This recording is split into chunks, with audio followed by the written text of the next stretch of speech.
Okay, it's day 5. There's been some contact. I sent some school pictures to my attorney of my daughter that I had paid for, and told him that my wife might be interested in seeing those. And it seems to have helped spark some conversation because now she wants to see the kids for less than a full day from Friday to Saturday afternoon, which is very suspicious because obviously she must have a date on Saturday night, which is ludicrous that she wants to see the kids so badly, but yet she can't cancel her date. It's a very good example of the communication I would deal with in my relationship with her. That basically I was continuing to try. I scheduled all this stuff for her birthday, which is on Saturday.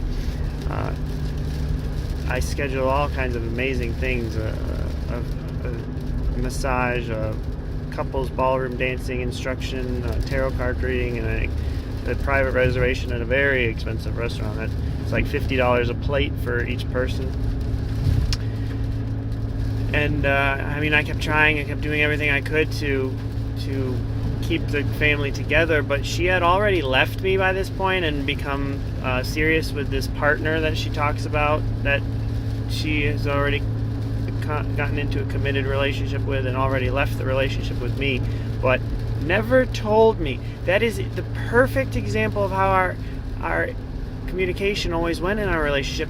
She never told me anything. I would constantly ask to try and get communication out of her, get opinions out of her, try to understand what needs she had and what things I was doing wrong or right, and never got anything. She would call me weird for trying to find things that she liked sexually.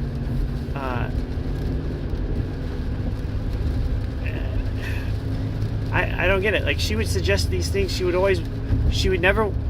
always wanted me to be the one handcuffed or locked in this dog cage, or have stuff stuck up my ass, or wearing latex, or collared and stuck to the wall, or embarrassed, or all these things. She always wanted it to be me because she was raped and sexually assaulted and she wasn't comfortable with it. But now she's going and she's talking. This one conversation she had, the guy was talking about how he wouldn't put anything up his ass unless it's someone's tongue, and she's like, "Oh yeah, I can do that for you. Oh great." It's so fucking disgusting. And it's like, she would say I'm the one who was weird for trying to find things that it seemed like I was getting input from her as she liked, but she didn't.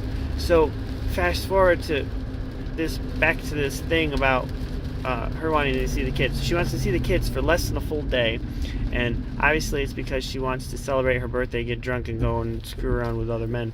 And she's really upset because the complaint I filed for the divorce says I want full custody, and that's not 50%, 50-50. Well, so my attorney is really smart, and he's like, well, we can sign up papers right now and we can do a 50-50 child arrangement, because I am not keeping the kids from her. She's the one keeping the kids from doing anything.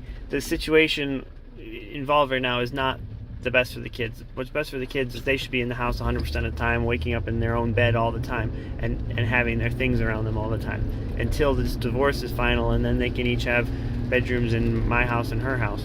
But the thing is she wants everything 50-50, all as long as it's her way. She wants 100% of the house.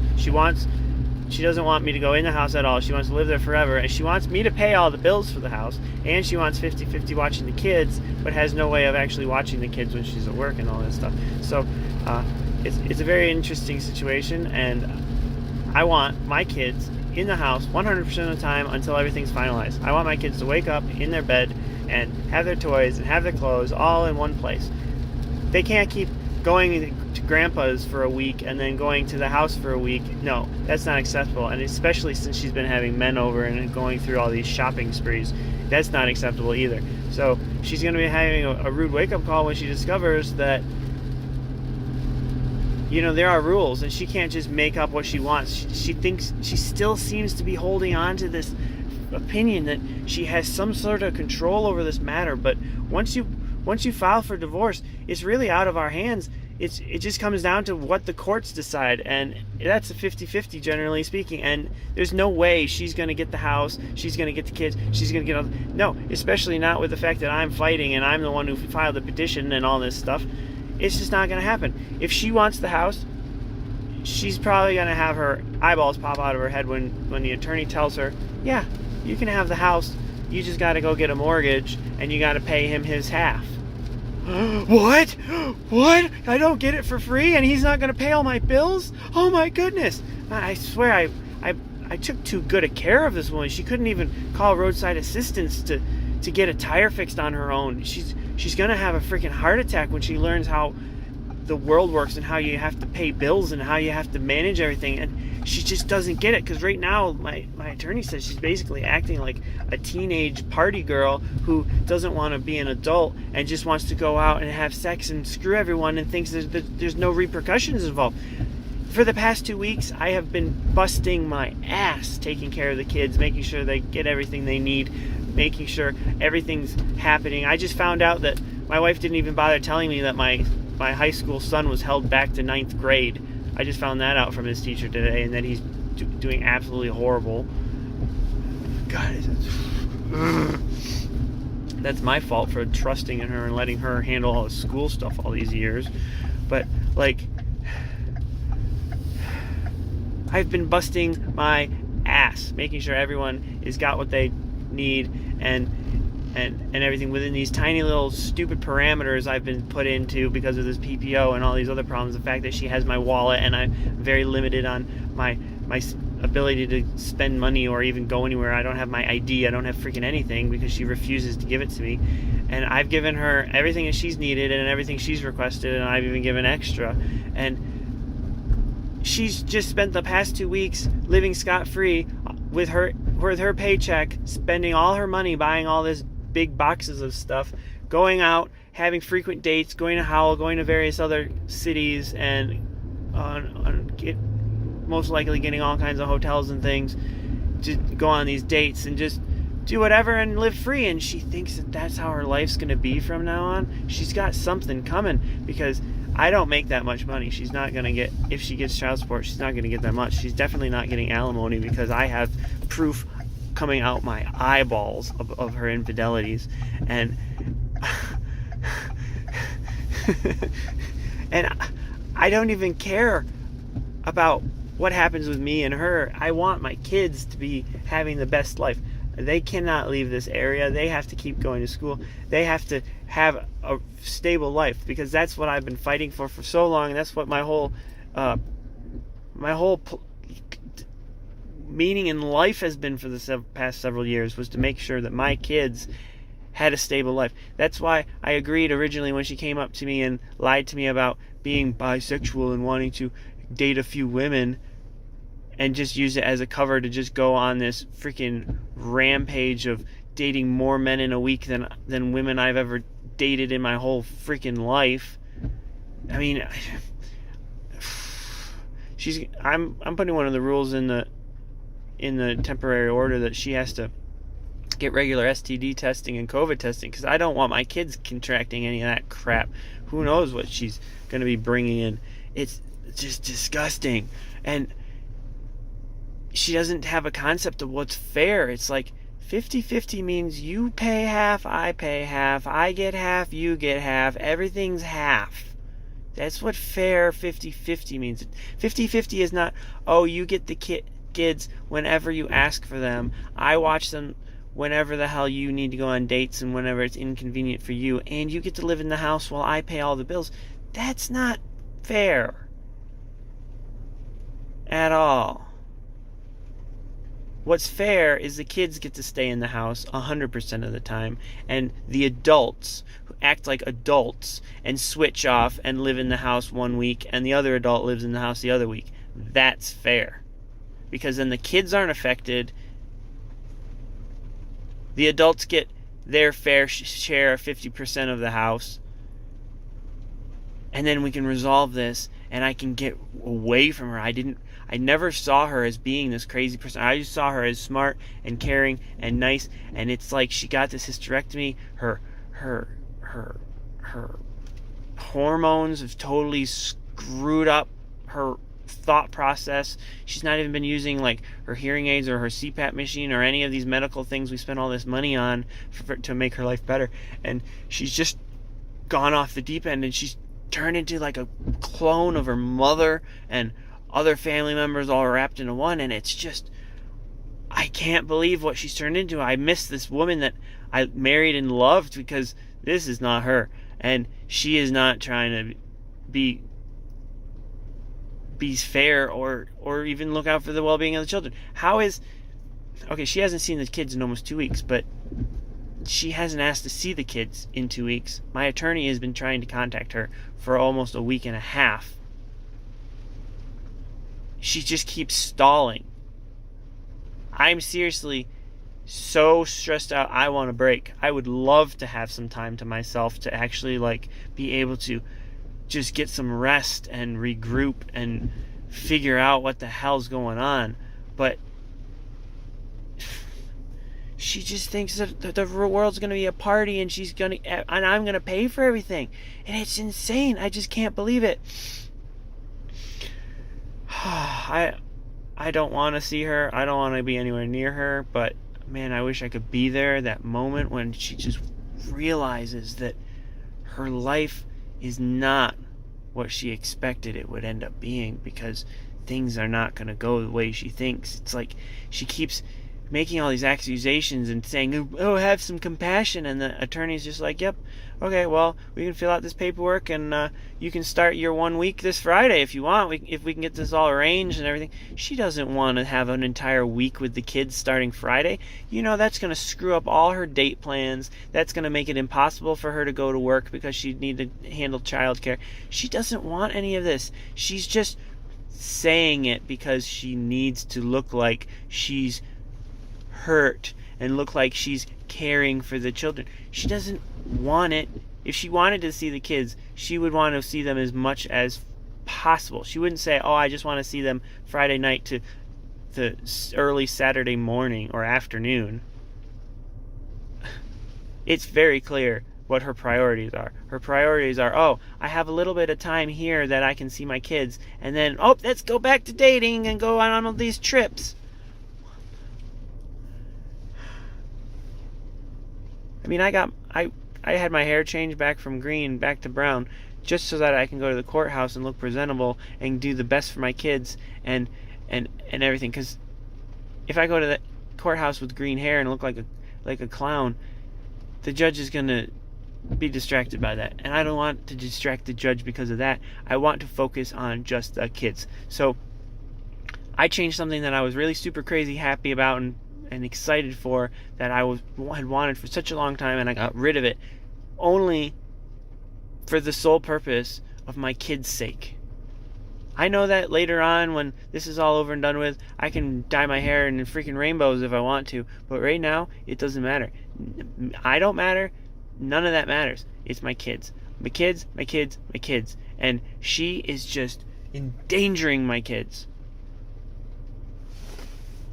I'm sick and tired of being treated like I'm the jerk when I'm the one who's been trying to work with the school, even when the kids weren't in school that week, because I was just overwhelmed and processing and needed to do all kinds of things to make sure my kids had everything they needed. I was still communicating with the school, calling the attendance line. I brought my kids into the school to work with the counselor, and I was talking to them on what to do and everything. I got them into school this week, and they've been going to school regularly now, and that's my entire plan, is for them to do everything regular because they need that. But it is incredibly hard to do everything yourself. It's like she can't even ever say that she ever did everything herself, even back when I was working from the office, because I was still handling all the bills. I was still doing all the repairs. I was still making sure everything was running. All she was doing was the stuff in the house. And so, I'm not minimizing that or anything, but the fact is right now, and for the past several months, or even a majority of this year, I was not only doing the work and the maintaining and the budgeting, I was also doing the house chores and the domestic things. I was doing everything while she's just gallivanting around, listening to her really uneducated, retarded family members up north that seem to think that all these stupid little lowball tactics that they've been pulling was going to give them some sort of favor and power over me. When you play stupid games with smart people, you lose, because up north, maybe this stuff works when you're dealing with someone who has no brains and no ability to finance things and use their resources. They'll just give up and say screw it. But when you have someone like me who will not stop, I will never give up on my kids, and I will always just do everything I can in my power. These stupid lowball tactics of constantly calling the cops for wellness checks and saying the kids are being abused when they're clearly not, and getting a PPO for some bullshit. Everything that culminated up to the night that this all fell apart was her doing. She had been abusing me. She had caused me situational anxiety. She had been causing me PTSD. She had been already checked out emotionally and almost physically out of the entire relationship. She was barely even home in the month of October. Everything that came to that moment, everything that got to that point was her. The amount of anxiety and everything that I had been exhibiting, and all my sleep problems and all kinds of stresses that I've had, it's almost just disappeared since she's gone. And it's like, yes, I'm stressed because I'm having to deal with my son and how far behind he is, and the lying that was involved of me thinking he was up to date, because that's what I had been getting told, and having to go and do school pickups and deal with attorneys and money, and living in basically a tiny little room on an air mattress. That would all sound stressful, but it's not even anywhere comparative to the amount of stress I was under living in my home, thinking everything was fine, as I was just keeping everything together because my wife needed space because she had a new job and was worn out. It wasn't that. She wasn't worn out because she had this new job. It's because she was screwing people. Like, her hours don't even line up with the overtime she supposedly worked. So it falls into the same category of when she went the multiple times to go help her grandmother. She would leave a day early as a cover just to go do stuff with other people and then go help her grandmother. Just the depth of the lies and the deception is just so unbelievable. I was so trusting and just blind to it all because I couldn't believe that such a thing would even exist.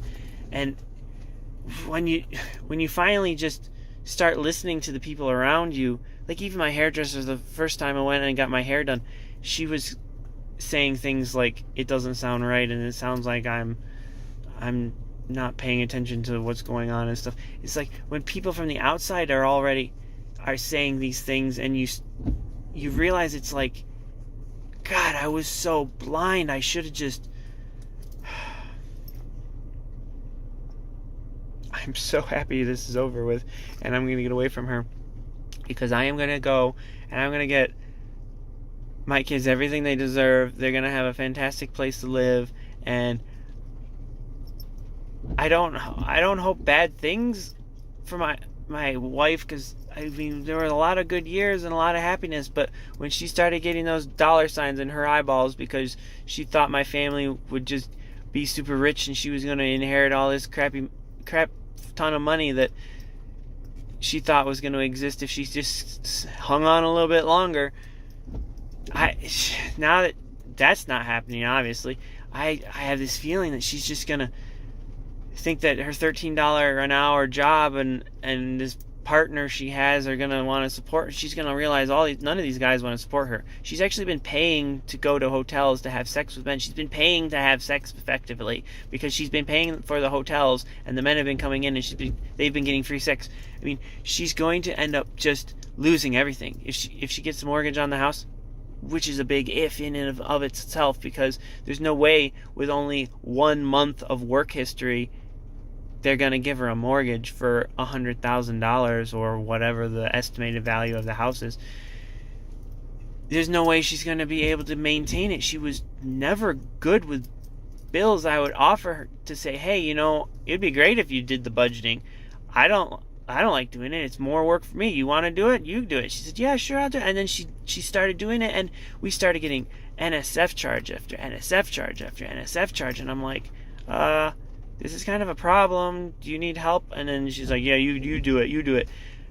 And that's pretty much why I always did bills, because even though she wanted to study accounting in college, she wasn't very good with money. It was like, there were weeks when we didn't have that much money and we needed things, and I'd say, you know what, I've come up with $100 in our budget that I can comfortably say we can use for whatever this purpose is. Can you do what you need to do within this $100? Like, say, kids' clothes. Oh, yeah. She'd come home with $150 in kids' clothes or something. $200. Oh, it's not that much over, and these were a really good deal. Yeah, but that's more than what we could comfortably afford. She seems to think I have all this money squirreled away in some Swiss bank account or something. When we were first together, like, we barely made enough to survive. We moved to Cadillac. We made not enough to survive. We moved to Muskegon. I made $12,000 a year. Not enough to survive. We moved to Lansing, and I made $37,000 a year, which for two adults and a kid, we managed. And then a second kid came along, and my income gradually increased, but bills gradually increased, and everything increased. And now 5 people in $60-some thousand a year, it's not that much. There's no money. There's nowhere to hide money. It's not possible. I'm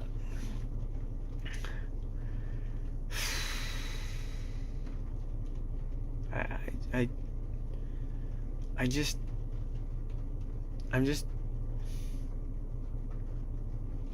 You think you know someone and that you're gonna spend the rest of your life with them, and now they're just taking and trying to use every low blow and everything they know about you against you and make you look like this total doofus and dick. But it's like the only people who think that about me are the people she's lying to about me. So none of their opinions are even valid. I'm not going around saying to people how horrible she is, other than the fact that she cheated on me, which in and of itself is enough. I don't have to go into the details. We were freaking married. I mean, in this PPO she wrote, oh, he never lets me do anything and go anywhere, and he's financially controlling, and he controls all the people I see, and I was coming home from a date. Wait, what? So he let you go on this date? And he vetted this person, and he was okay with this person, because your statement just before you said you went on a date is, he only lets you see certain people. So, it's so contradictory. It's unbelievable.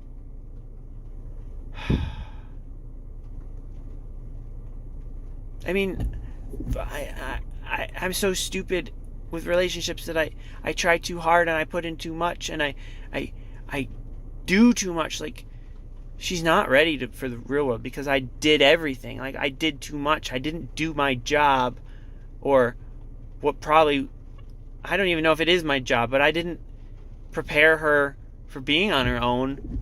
Because I did everything, and it makes me feel bad. It makes me feel guilty. It's like, hopefully her dad's going to be able to step in and teach her how to set up a Wi-Fi router and teach her how to pay bills when there's not enough money, and how to manage things in the future and be prepared for contingencies and I mean, what about that day when she just doesn't have enough money for gas, and she doesn't have enough money for anything? She's just completely flat broke and can't do anything, can't get to work. And what is she going to do? I mean, how is she going to rely on? She's going to have her dad drive all the way from over 100 miles away and come help her? I mean, I'll help her. If she calls me and she needs help, I'll help her. I'll always help her because she's still this person that meant the world to me. As of 2 weeks ago, she meant absolutely everything to me.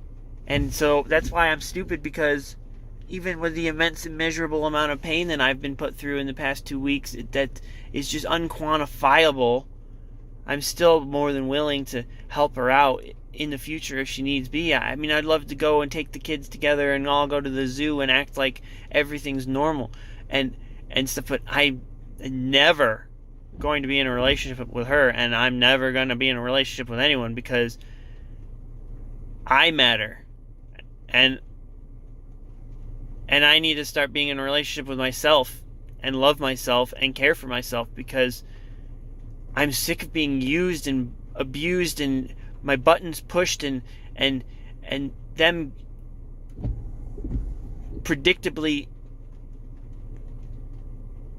just knowing what's going to happen when they do these things and using it all against me. And it's just,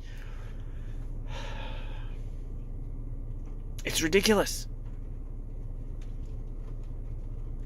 The thing that just drives me bonkers myself is the fact, I've had the kids for 2 weeks, and I love having my kids, but I need some me time. I am exhausted. I am still keeping everything together no matter what, even with these ridiculously small parameters. I am a computer programmer. I work within parameters all the time. So you stick a bunch of parameters on me and you think I'm not going to be able to operate? No, I can work within parameters, tight parameters, large parameters, really fucked up parameters that haven't even been thought through by the business department. I can do that. I can make things work. And I've always been that person to always follow the rules and drive the speed limit and make sure I'm doing everything right. Why would she think suddenly, all of a sudden, I'm not going to do that? It's like, it's so confusing.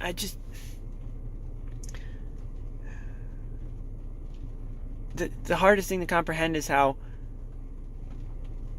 it's like she's not even the same person. She physically is the same person, but your body is just your body. It's your transport device. It's what you have, only one of.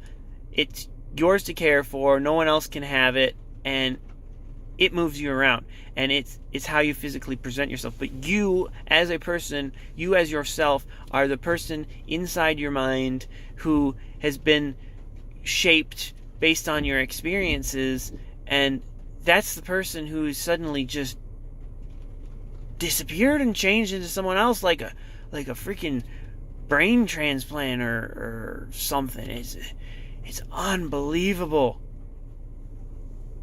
If she cared about the kids so much, she would have called more than 5 times in the past 2 weeks to talk to them. She said she was going to call and talk to them yesterday, from what my oldest son said, and as far as I know, she didn't call. And he is so mad at her, and it's not because of things I've said to him. It's because of things he's realizing, like this whole school thing. He is starting to feel so overwhelmed, and he is really upset that he's not even considered to be in 10th grade, and that none of this was talked to him about. He's being blindsided by so many things, so much of these lies and deceptions that exist. I don't even have to do anything. I can just sit there, and he's finding it out all on his own. The younger two haven't really said anything about her. They don't seem to care. When Evelyn comes home to my dad's house, she's like, "Oh, Grandpa, I love Grandpa." There's no, "Oh, I want to see Mom. I miss Mom." None of it. You would think that would happen, but it's not been 2 weeks since they've seen their mom. They've seen their mom 2 weeks ago, but through the entire month of October and through a lot of September, she was just physically there, but completely emotionally absent.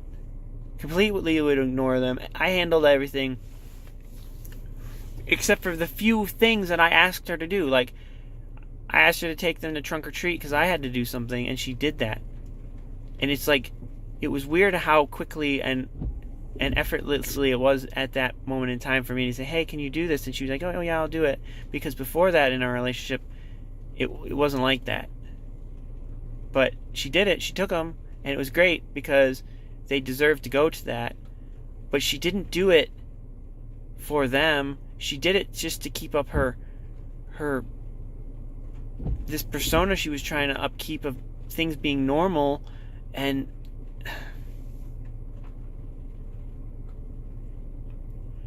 that was the only real interaction she had with him the whole month, was that one thing. And that the only reason she went there is because I asked.